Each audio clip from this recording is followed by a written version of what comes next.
الحمد لله وكفى وسلام على عباده الذين اصطفى أما بعد أعوذ بالله من الشيطان الرجيم بسم الله الرحمن الرحيم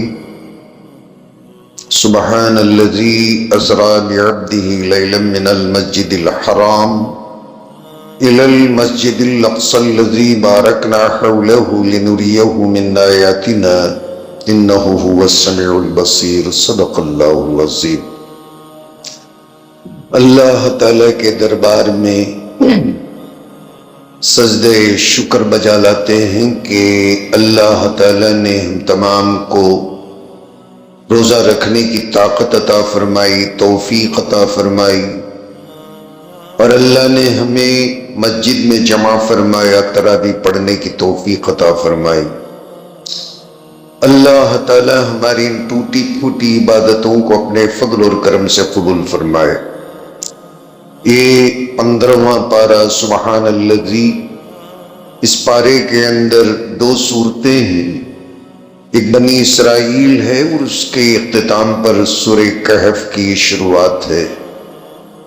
اس سورہ میں اور اس پارے میں جو مضامین وارد ہوئے ہیں، سب سے پہلی آیت میں اللہ تعالیٰ نبی اکرم صلی اللہ علیہ وسلم کے معراج کا ذکر فرماتا ہے کہ اللہ تعالیٰ جو چاہے معجزہ کر دکھا سکتا ہے، بتا سکتا ہے۔ لوگوں کو جو حضور صلی اللہ علیہ وسلم کی ذات اقدس اور آپ کے صفات ستودہ کو ماننے کی طبیعت نہیں، مسلمان ہونے کے باوجود بھی ایسے لوگوں کو معراج میں آج بھی شک پڑا ہوا ہے۔ وہ مانتے ہی نہیں کہ حضور صلی اللہ علیہ وسلم بیت المقدس سے لے کر آسمان دنیا سے گزرتے ہوئے شجرہ مطہرہ اور آگے ساتوں آسمانوں سے پہنچ کر حضور صلی اللہ علیہ وسلم اللہ کے دربار میں پہنچے۔ اللہ تعالیٰ نے ان ساری باتوں کا قرآن مجید کے اندر تو ذکر نہیں فرمایا، باقی صحیح حدیثوں کے اندر اس کا ذکر فرماتا ہے۔ معراج کا ذکر کرتے ہوئے اللہ بس یہاں اتنا بتاتے ہیں کہ اللہ تعالیٰ پاک ہیں ہر عیب سے، ہر کمزوری سے، جو اپنے بندے محبوب نبی اکرم صلی اللہ علیہ وسلم کو رات کے چھوٹے سے حصے کے اندر مسجد حرام سے لے کر مسجد اقصیٰ تک پہنچاتے ہیں۔ وہ مسجد اقصیٰ جس کے اطراف و اکناف اللہ تعالیٰ نے برکتوں سے بقعہ نور بنا دیا تاکہ ہماری آیتوں کو دکھائیں، بے شک اللہ تعالیٰ سننے والے اور دیکھنے والے ہیں۔ اس آیت میں اللہ تعالیٰ نے جسمانی معراج کا ذکر فرمایا۔ بعض لوگ یہ کہتے ہیں کہ خواب میں حضور صلی اللہ علیہ وسلم نے معراج دیکھا تو پھر اس میں کمال کی کوئی بات نہیں۔ اللہ تعالیٰ نے حضور صلی اللہ علیہ وسلم کو جسم کے ساتھ ساتوں آسمانوں کے پار عرش معلیٰ تک بلایا، جنت بھی دکھایا، جہنم بھی دکھایا، اور آگے اللہ تعالیٰ نے اس میں بنی اسرائیل کے دو فتنے اور فساد کا ذکر فرمایا۔ سب سے پہلے تو اللہ تعالیٰ نے کتاب کے اندر لکھ دیا کہ بنی اسرائیل 2 مرتبے بہت بڑی سرکشی کریں گے۔ ویسے تو پوری زندگی ان کے کمینے پن کی ہے، مگر 2 چیزوں کو اللہ ہائلائٹ کیا، اور ان دونوں چیزوں کی وجہ سے ان کی زندگی تباہی ہو گئی، اور اللہ نے اپنے وعدے کے مطابق پھر ان دونوں فسادوں کے اندر ان کو بچا کے نکالا۔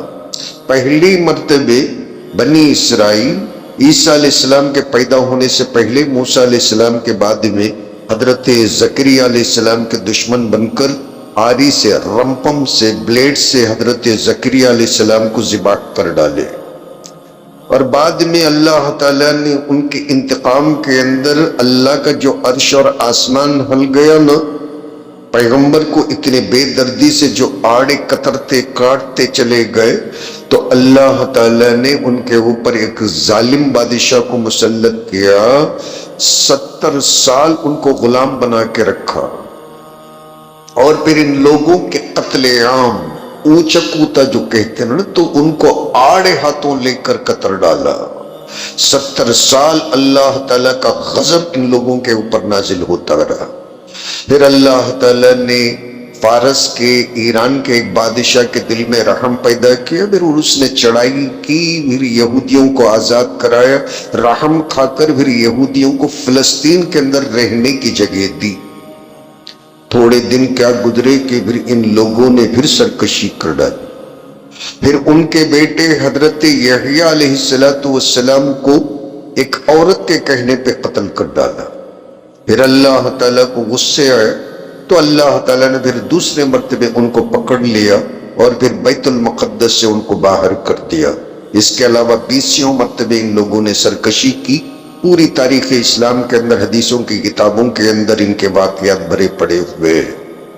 اللہ تعالیٰ نے قیامت کے دن کی اور پھر ان گنہگاروں کی منظر کشی کرتے ہوئے فرماتے ہیں وَكُلَّ إِنسَانٍ أَلْزَمْنَاهُ طَائِرَهُ فِي عُنُقِهِ۔ ایک چپ ہے، اگر ہم کمپیوٹر کی زبان میں اگر کریں گے تو جیسے ہارڈ ڈسک ہوتا ہے کمپیوٹر کے اندر، انسان کے نام اعمال کو بھی اللہ تعالیٰ چپ بنا کر اندر رکھ دیتا ہے، اور اس کی تفصیل بیان کرتے ہیں قیامت میں جب مردہ اٹھے گا نا، ہار کی طرح اس کا نام اعمال اس کے گلے کے اندر لٹک رہا ہوگا۔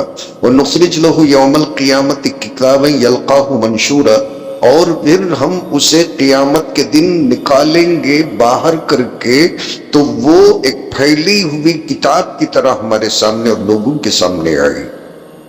ہر بندہ اپنی کتاب کو لے کر قبر میں جاتا ہے، اور جب اٹھے گا تو کتاباً منشورہ، پھیلی ہوئی کتاب یہاں سے وہاں تک۔ پھر کہیں گے اقرا کتابک، اللہ کہیں گے کہ لو تو پڑھ لے، تو پڑھ تیری کتاب کو، کفا بنفسک اليوم علیک حسیبا۔ کرامن کاتبین کو پڑھنے میں شاید دیر لگے گی، تو خود تیرے گل جو کھلائے ہیں تو نے کیا کیا صبح شام ذرا پڑھ کر بتا دے، تو خود تیرا حساب لینے کے لیے تو خود کافی ہے۔ اللہ تعالیٰ بندے کو یہ باتیں بتا کر اور بھی زیادہ اس کے منہ کو بند کر دے گا۔ تو خود جانتا ہے کہ تو کیا کیا، اس کے اندر لکھا ہوا ہے، ذرا پڑھ کر سنانا۔ بندہ کیا پڑھ کر سنائے گا؟ اللہ کہتے ہیں اقرا، پڑھ، تو جو لکھا ہے، جو تو کیا ہے، فرشتے لکھے ہیں، مگر اب پڑھ کر ذرا اقرار انکار کرنا، پڑھ، تیری تحریر جو کچھ تو کیا ہے تیرے لیے کافی ہے کہ تو جنتی ہے جہنمی ہے۔ آگے اللہ تعالیٰ نے 14 احکام کا ذکر فرمایا کہ مسلمانوں کو کیا کرنا۔ لا تجعل مع اللہ الہا آخر، شرک نہیں کرنا، اللہ کے ساتھ کسی کو اللہ کے برابر زندگی میں نہیں ٹھہرانا کہ اس کی وجہ سے بھی مجھے یہ فائدہ پہنچتا ہے۔ اور دوسرے نمبر پر اللہ نے فرمایا کہ والدین کے ساتھ احسان کا معاملہ کرنا، مطلب یہ احسان نہیں، اچھا سلوک کرنا۔ اردو کے اندر احسان کی بات الگ ہوتی اور عربی میں احسان کی بات الگ ہوتی۔ عربی میں قرآن کی زبان میں احسان کہتے ہیں سبمیشن، بندہ نیک کام کرے، اچھا سلوک کرے اور پازیٹیو طریقے سے پیش آئے، اللہ حکم فرماتے ہیں۔ اور فرمایا کہ دونوں بوڑھے ہو جائیں، دونوں میں سے ایک بوڑھے ہو جائیں تو ان کے سامنے منہ نہیں کھولنا اور ان کو اف تک نہیں کہنا اور جھڑکی نہیں دینا، بلکہ ان کے سامنے بڑی عاجزی سبمیشن کے ساتھ بات کرنا، کندھوں کو ان کے لیے جھکا دینا اور مہربانی کے ساتھ پیش آنا، اور ہمیشہ زبان کے اوپر یہ رکھنا کہ اللہ بچپن میں ان دونوں نے میری جیسی پرورش کی، پالا پوسا بڑا کیا، ایسے ہی اے اللہ آج یہ بچوں کی طرح بن گئے، ان پر آپ ہی رحم فرما دیجئے۔ پھر تیسرے نمبر پر اللہ فرماتے ہیں اپنے رشتہ داروں کو خیر خیرات کرو، ان کی دیکھ بھال کرو۔ چوتھے نمبر پر اللہ فرماتے ہیں کہ فضول نہ کرو۔ اتنا فضول کرتا ہے مسلمان، جہاں خرچ کرنا وہ 10 روپے نہیں دیتا، اور جہاں خرچہ نہیں کرنا وہاں لاکھوں کے روپے دکھاوے کے لیے خرچہ کرتا۔ اللہ نوٹ کرتے ہیں وَلَا تُبَذِّرْ تَبْذِيرًا، جان بوجھ کر، یہ جو 2 لفظ ہے تُبَذِّرْ تَبْذِيرًا، اسے کہتے ہیں عربی زبان کے اندر مفعول بِہ، جس کے اندر بندے کا انٹینشن رہتا ہے۔ ضربت ضربا، جان بوجھ کر ایک مارنے کا ارادہ کیا پھر مارا۔ لا تبذر تبذیرا، تو جانتا ہے کہ تو کیا خرچ کرتا ہے پھر بھی خرچ کرتا ہے اور اس پہ ثواب تو نہیں ملے گا، اللہ منع کرتے ہیں۔ اور